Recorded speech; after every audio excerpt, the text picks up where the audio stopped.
ஒரு எலும்பு முறிந்தால் உடனே ஒரு எக்ஸ்ரே எடுக்கிறோம்.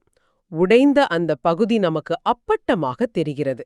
பிரச்சனை எங்கே என்று மிக எளிதாக கண்டுபிடித்து விடுகிறோம் இல்லையா? ஆமா, அது ரொம்ப சுலபம். பிசிக்ஸை பொறுத்த வரைக்கும் நமக்கு அந்த தொழில்நுட்பம் இருக்கு. கரெக்ட். ஆனால் ஒரு மனிதனின் அறிவாற்றல் எப்படி உருவாகிறது, அவனுடைய குணாதிசயம் எப்படி மாறுகிறது என்பதை பார்க்க நம்மிடம் எக்ஸ்ரே இயந்திரங்கள் இல்லை. மனித மூளைக்கும் நமது வாழ்நாள் முழுவதுமான வளர்ச்சிக்கும் அப்படிப்பட்ட ஒரு எக்ஸ்ரே இயந்திரம் இருந்தால் எப்படி இருக்கும்? அப்படி ஒண்ணு இருந்தா அது உண்மையிலேயே ஒரு பெரிய மாயாஜாலமா தான் இருக்கும். கண்டிப்பா. இன்று நாம் செய்யப்போவது அதைத்தான். இந்த சுவாரஸ்யமான ஆழ்ந்த அலசலுக்கு உங்களை வரவேற்கிறேன். மனித வளர்ச்சியின் பல்வேறு கட்டங்களை விளக்கும் ஆவணங்கள் மற்றும் குறிப்பாக சுவிட்சர்லாந்து உளவியலாளர் ஜீன் பியாஜேவின் அறிவாற்றல் வளர்ச்சி நிலைகள் குறித்த வரைபடங்களை இன்று நாம் அலசப்போகிறோம். அதாவது பிறப்புக்கு முந்தைய நிலையிலிருந்து முதுமை வரை நமது உடல், மனம் மற்றும் சமூக வாழ்க்கையில் ஏற்படும் தொடர்ச்சியான மாற்றங்களை ஒரு காலவரிசை கதையா நாம இன்னைக்கு புரிஞ்சுக்க போறோம். அதேதான். மாணவர்களுக்கும் பெற்றோர்களுக்கும் இது ரொம்பவே உபயோகமா இருக்கும். சரி, இதை விரிவாக பார்ப்போம். இந்த ஆவணங்களை படிக்கும்போது எனக்கு ஒன்று மட்டும் மிக தெளிவாக புரிகிறது. மனித வளர்ச்சி என்பது வெறும் உடல் எடையோ உயரமோ அதிகரிப்பது பற்றியது அல்ல. உண்மைதான். அது ஒவ்வொரு கட்டத்திலும் நமது சூழ்நிலைக்கேற்ப நாம் நம்மை மாற்றிக்கொள்ளும் தொடர்ச்சியான தழுவல்கள். ஆம். ஒவ்வொரு கட்டத்திலும் நாம் உலகத்தை எப்படி புரிந்து கொள்கிறோம், புதிய சவால்களை எப்படி எதிர்கொள்கிறோம் என்பதில்தான் உண்மையான வளர்ச்சி ஒளிந்திருக்கிறது. இதுதான் பியாஜே ரொம்ப அழகா விளக்கியிருக்கிறாரு. நீங்க ஒரு மாணவராக இருந்தாலும் சரி, குழந்தையை வளர்க்கும் பெற்றோராக இருந்தாலும் சரி, அல்லது உங்களையே நீங்கள் இன்னும் ஆழமாக புரிந்து கொள்ள நினைத்தாலும் சரி, இந்த மாற்றங்களின் பின்னால் உள்ள அறிவியலை புரிந்து கொள்வது மிக அவசியம். கண்டிப்பா. நாம் நடக்கவும் பேசவும் தொடங்குவதற்கு பல மாதங்களுக்கு முன்பே நமது வாழ்க்கையின் மிகப்பெரிய அடித்தளம் இருட்டிற்குள் அமைக்கப்படுகிறது. ஆமா, அந்த இருட்டிற்குள் நடக்கும் அடித்தளமே நமது வாழ்க்கையின் மிக தீவிரமான வளர்ச்சி பருவத்திற்கு நம்மை தயார்படுத்துகிறது. இந்த இருட்டிற்குள் நடக்கும் விஷயத்தை நமது ஆதாரங்கள் பிறப்புக்கு முந்தைய நிலை என்று குறிப்பிடுகின்றன. இது சுமார் 40 வாரங்கள் நடக்கிறது. அந்த 40 வாரங்களை எப்படி 3 பிரிவுகளாக பிரிக்கிறார்கள் என்பது மிகவும் ஆச்சரியமாக இருக்கிறது. இப்போ பாத்தீங்கன்னா, முதல் 0 முதல் 2 வாரங்கள் வரை முளைக்கரு நிலை, அதாவது அடிப்படை உருவாக்கம் நடக்கும் நேரம். அப்போ அதுதான் ஆரம்பம். அடுத்து 2 முதல் 8 வாரங்கள் வரை கருநிலை, இறுதியாக 9 வாரங்கள் முதல் பிறப்பு வரை சிசு நிலை என்று சொல்லப்படுகிறது. இந்த ஒவ்வொரு கட்டத்திலும் அப்படி என்னதான் தீவிரமாக நடக்கிறது? அந்த முதல் 2 வாரங்களில் நடக்கும் முளைக்கரு நிலையில் செல்கள் மிக வேகமாக பிரிந்து பெருகுகின்றன.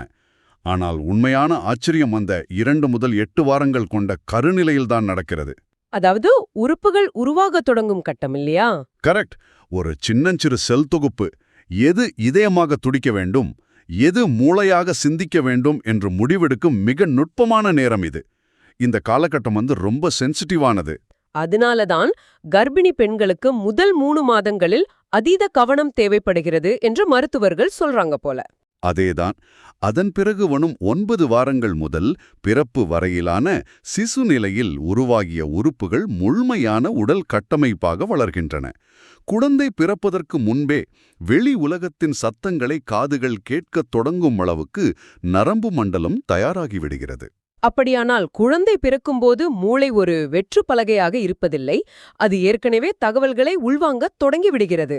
ஆமாம், பிறந்தவுடன் தொடங்குவதுதான் முதல் பருவம், அதாவது குழந்தை பருவம். 0 முதல் 3 ஆண்டுகள் வரையிலான இந்த காலத்தை ஒரு வெட்டுக்கும் விரிவாக்க காலம் என்று ஆவணங்கள் வர்ணிக்கின்றன.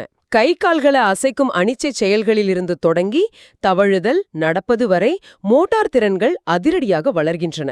அது மட்டும் இல்ல, இருகண் பார்வையும் சீரடைகிறது. எல்லாவற்றிற்கும் மேலாக மொழித்திறன் ரொம்ப வேகமா வளரும். வெறும் சத்தங்களை எழுப்புவதில் தொடங்கி 3 வயதிற்குள் அர்த்தமுள்ள வாக்கியங்களை அமைக்கும் அளவிற்கு மூளை வளர்கிறது. ஒரு வீட்டை கட்டுவது போல இதை உருவகப்படுத்திக் கொள்ளலாம். எப்படி சொல்றீங்க? பிறப்புக்கு முந்தி அந்த 40 வாரங்கள் என்பது மண்ணுக்கு அடியில் கண்ணுக்கு தெரியாத அஸ்திவாரத்தை அமைப்பது போன்றது. முதல் 3 ஆண்டுகள் என்பது அந்த அஸ்திவாரத்தின் மேல் வீட்டின் சுவர்களை மிக வேகமாக எழுப்புவது போன்றது. ஓஹோ, அருமையான உதாரணம். இங்கு மிகவும் சுவாரஸ்யமான விஷயம் என்னவென்றால், அந்த வீட்டின் சுவர்கள் எழுப்பப்படும் வேகம் மூளைக்குள் ஏற்படுத்தும் மாற்றங்கள்தான். அது எப்படி நடக்குது?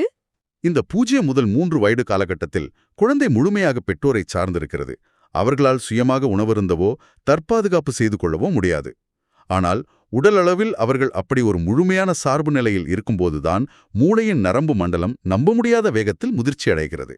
அதாவது உடல் வெளியில ஒன்னும் பண்ணலேனாலும் உள்ளே மூளை ஓவர் டைம் பாக்குது. ஆமா, ஜீன் பியாஜே தன்னுடைய தியரியில் இதை சென்சரி மோட்டார் ஸ்டேஜ் என்கிறார். அதாவது ஒரு குழந்தை எவை பார்க்கிறதோ, தொடுகிறதோ, சுவைக்கிறதோ அதன் மூலமாகவே உலகை அறிந்து கொள்கிறது.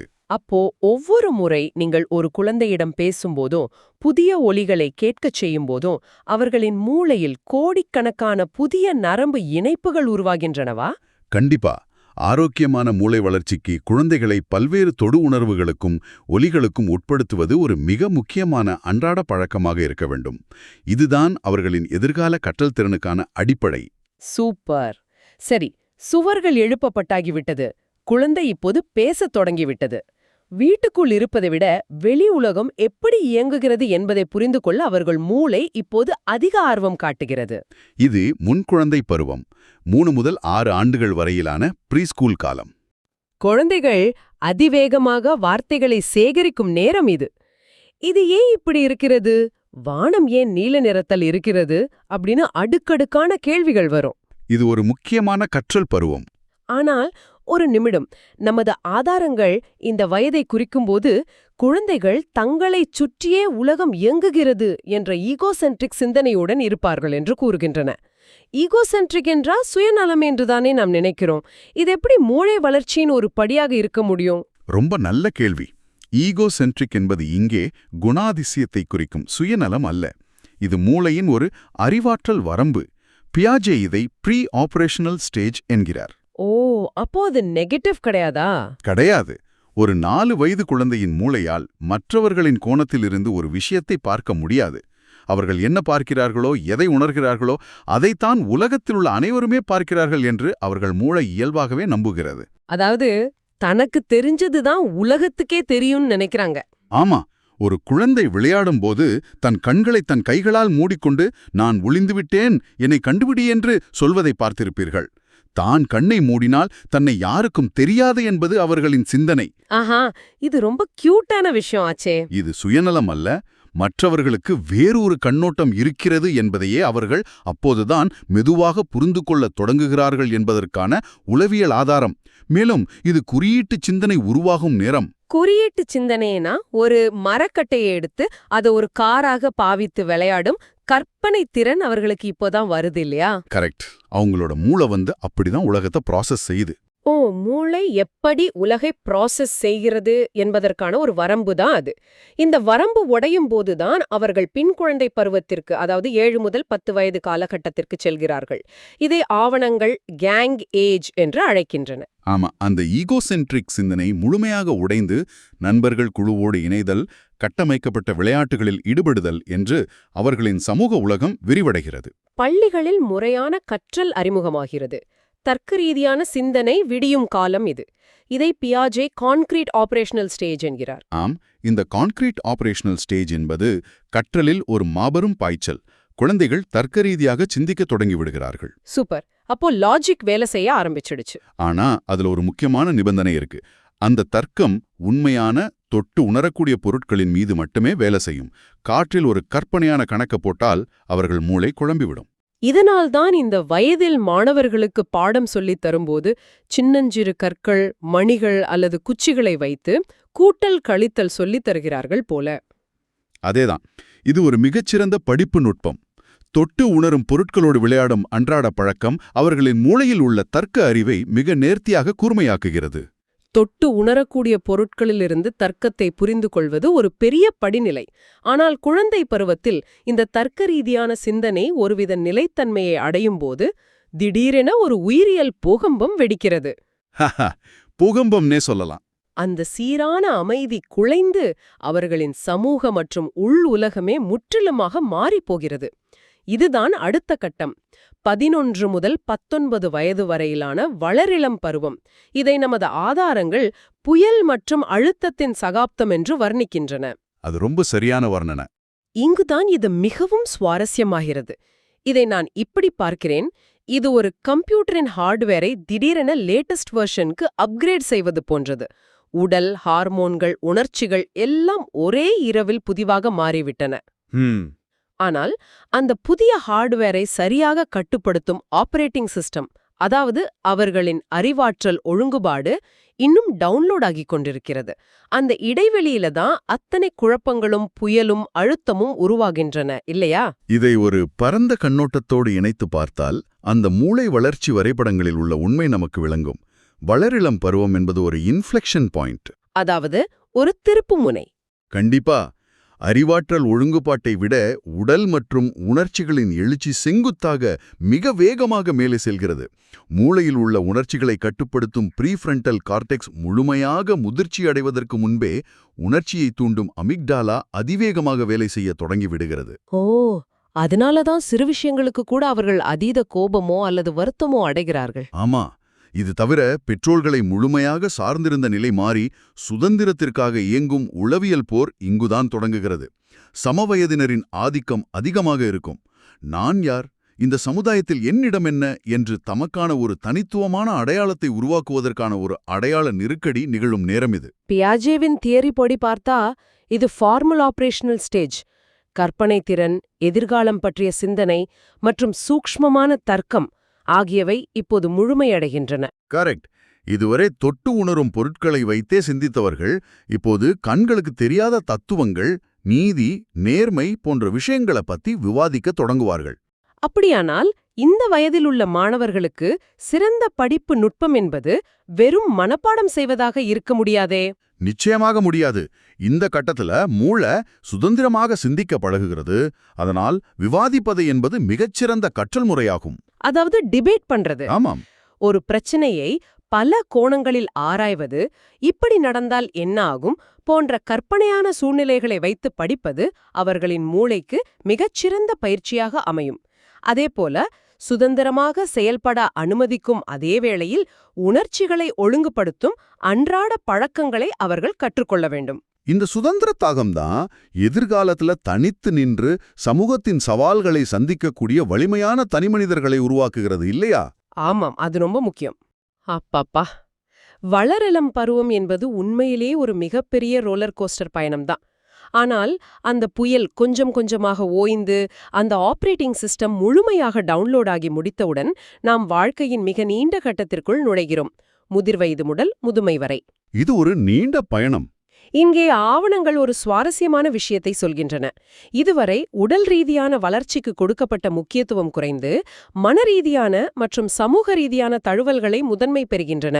இந்த நீண்ட காலத்தின் முதல் பகுதி 20 முதல் 29 வயது வரையிலான காலம். இது நமது உடல் திறன் உச்சத்தில் இருக்கும் காலம்.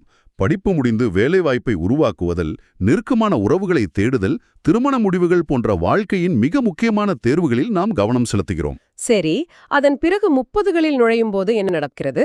அங்குதான் நாம் நடுத்தர வயதுக்குள் நுழைகிறோம். இது 30 முதல் 50 வயது வரையிலான காலகட்டம். இங்கு ஒரு மாபெரும் உளவியல் மாற்றம் நிகழ்கிறது. அது என்ன மாற்றம்? இளமை பருவத்தில் நான் என்ன சாதிக்கப் போகிறேன் என்ற சிந்தனை இருக்கும். ஆனால் நடுத்தர வயதில் அந்த சிந்தனை நான் எப்படி பொறுப்புகளை சுமக்கப் போகிறேன் என்று மாறுகிறது. ஓ, பொறுப்புகள் வந்துருது. ஆமாம். இது உடல் ஒருவித நிலைத்தன்மையை அடையும் காலம். புதிய விஷயங்களை சாதிப்பதை விட இருக்கும் கட்டமைப்பை வலுவாக்குவது, அலுவலகத்தில் தலைமைத்துவ பண்பை வளர்ப்பது, குடும்பத்தை உருவாக்குவது மற்றும் தான் வாழும் சமுதாயத்திற்கு பங்களிப்பது ஆகியவற்றில் அதிக கவனம் இருக்கும். இந்த வயதில் மனிதர்கள் சமூகத்தின் ஒரு அச்சாணியாக மாறுகிறார்கள் என்று சொல்லலாம். இதைத் தொடர்ந்து வருவது 50 முதல் 60 வயது வரையிலான முதிர் வயது. ஆமாம். இந்த முதிர் வயதை ஆவணங்கள் ஒரு திரும்பிப் பார்க்கும் காலம் என்று குறிப்பிடுகின்றன. இளமையில் இருந்த அந்த வேகமும் நடுத்தர வயதில் இருந்த அந்த இயந்திரத்தனமான ஓட்டமும் குறைந்து வாழ்க்கையை சற்று நிதானமாக பார்க்கத் தொடங்கும் நேரம் இது, இல்லையா? கண்டிப்பா. உடல் ரீதியாக தோன்றும் மெதுவான தளர்வுகளுக்கு ஏற்ப தங்களை மனதளவில் தகவமைத்துக் கொள்ளும் தொடக்க காலமும் இதுதான். இந்த முதிர் வயதில்தான் கற்றுக்கொண்ட அறிவையும் வாழ்நாள் அனுபவத்தையும் அடுத்த தலைமுறைக்கு கடத்துவது மனிதியல்பாக மாறுகிறது. அதன் பிறகு வருவதுதான் 60 வயதிற்கு மேற்பட்ட முதுமை காலம். இதை வளர்ச்சியிலிருந்து பராமரிப்பிற்கு மாறும் காலம் என்று ஆவணங்கள் கூறுகின்றன. உடல் ரீதியான தளர்வுகளை சமாளிப்பதும் வாழ்க்கை பற்றிய ஒரு பரந்த புரிதலை அடைவதுமே இந்த காலத்தின் சிறப்பம்சங்கள். உண்மைதான். இது எனக்கு ஒரு கேள்வியை எழுப்புகிறது. இளமை பருவத்தின் உச்சத்திற்குப் பிறகு மனிதனின் வளர்ச்சி நின்று விடுகிறதா? பலரும் அப்படிதான் நினைக்கிறார்கள். உடல் தளர்வடையத் தொடங்குவதால் வளர்ச்சியும் முடிந்துவிட்டது என்று நாம் சுலபமாக நினைத்து விடுகிறோம். இது ஒரு முக்கியமான கேள்வி எழுப்புகிறது. வளர்ச்சி அங்கு நின்று விடுகிறதா அல்லது அதன் வடிவம் மாறுகிறதா? மூளை அறிவியல் படி வளர்ச்சி ஒருபோதும் முடிவடைவதில்லை. ஓ, அப்படியா? ஆமாம், அது ஞானமாகவும் கற்றதை வைத்து வாழ்க்கையை பராமரிக்கும் திறனாகவும் உருமாறுகிறது. மூளையின் நியூரோபிளாஸ்டிசிட்டி, அதாவது புதிய விஷயங்களை கற்றுக்கொள்ளும் திறன் முதுமையிலும் தொடர்கிறது என்பதுதான் அறிவியல் உண்மை. அப்போ வாழ்நாள் முழுதும் கத்துக்கலாம்னு சொல்றீங்க? கண்டிப்பா. வாழ்நாள் கற்றல் என்ற பழக்கம் இருப்பவர்கள், தொடர்ந்து புதிய புத்தகங்களை படிப்பவர்கள், புதிய திறன்களை கற்றுக்கொள்பவர்கள் இந்த முதுமை பருவத்தை மிகச்சிறப்பாக கையாளுகிறார்கள். அவர்களுக்கு மூளை சுருங்குதல் அல்லது ஞாபக மறதி போன்ற பிரச்சனைகள் வருவது தள்ளி போடப்படுகிறது. மற்றவர்களுக்கு வழிகாட்டியாக இருப்பது இந்த வயதின் மிகச்சிறந்த செயல்பாடாகும். ரொம்ப சரியா சொன்னீங்க. ஆரம்பத்தில் நாம் பார்த்தது போல மனித வளர்ச்சி என்பது வெறும் உடல் எடையோ அளவோ அதிகரிப்பது அல்ல.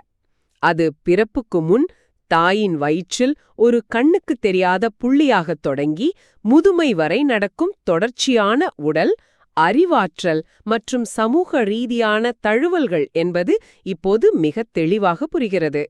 ஆமா, மூளை ஒவ்வொரு கட்டத்திலும் தன்னை சுற்றியுள்ள உலகத்தை புரிந்து கொள்ள தன்னைத்தானே எப்படி மறுவடிவமைப்பு செய்கிறது என்பது உண்மையாவே ஒரு அறிவியல் அற்புதம். எனவே இதற்கெல்லாம் என்ன அர்த்தம்? இந்த வளர்ச்சி கட்டங்களை தெரிந்து கொள்வது மட்டும்தானா நமது நோக்கம்? இல்லை. உங்களுக்காக, நீங்கள் சிந்தித்துப் பார்ப்பதற்காக ஒரு கேள்வியை இங்கே வைக்கிறேன். நமது ஆதாரங்கள் மிகத் தெளிவாக கூறுகின்றன. முதுமை என்பது வெறும் உடல் தளர்ச்சியை கையாளும் காலம் மட்டுமல்ல. அது பல வருட அனுபவங்களை சாராக பிழிந்தெடுத்த புதிய ஞானத்தை மையமாகக் கொண்ட ஒரு உளவியல் வளர்ச்சி நிலை. ரொம்ப ஆழமான கருத்து இது. அப்படியானால் சமூகமாகிய நாம் ஏன் முதுமையை ஒரு முடிவாக கருத வேண்டும்? அதை மனித மனதின் அடுத்த கட்ட பரிணாம வளர்ச்சியாக பார்க்கத் தொடங்கினால், வயதானவர்களை நாம் நடத்தும் விதத்தில் என்னென்ன மாற்றங்கள் வரும் என்று சிந்தித்துப் பாருங்கள். கண்டிப்பா பெரிய மாற்றங்கள் வரும். அவர்களின் அனுபவத்தை வெறும் கடந்த கால கதைகளாக ஒதுக்காமல் எதிர்காலத்திற்கான வழிகாட்டுதலாக எடுத்துக்கொண்டால், வீடுகளிலும் அலுவலகங்களிலும் இந்த சமூகத்திலும் அவர்களுக்கு நாம் கொடுக்கும் இடம் எவ்வளவு பிரம்மாண்டமாக மாறும். மனித வளர்ச்சி என்பது ஒருபோதும் முடிவடையாத ஒரு பயணம். அந்த பயணத்தின் ஒவ்வொரு கட்டமும் அதன் சவால்களும் கொண்டாடப்பட வேண்டியவையே. மீண்டும் ஒரு சிந்தனையை தூண்டும் ஆழமான அலசலில் சந்திப்போம். அதுவரை தொடர்ந்து தேடுங்கள், தொடர்ந்து சிந்திப்போம்.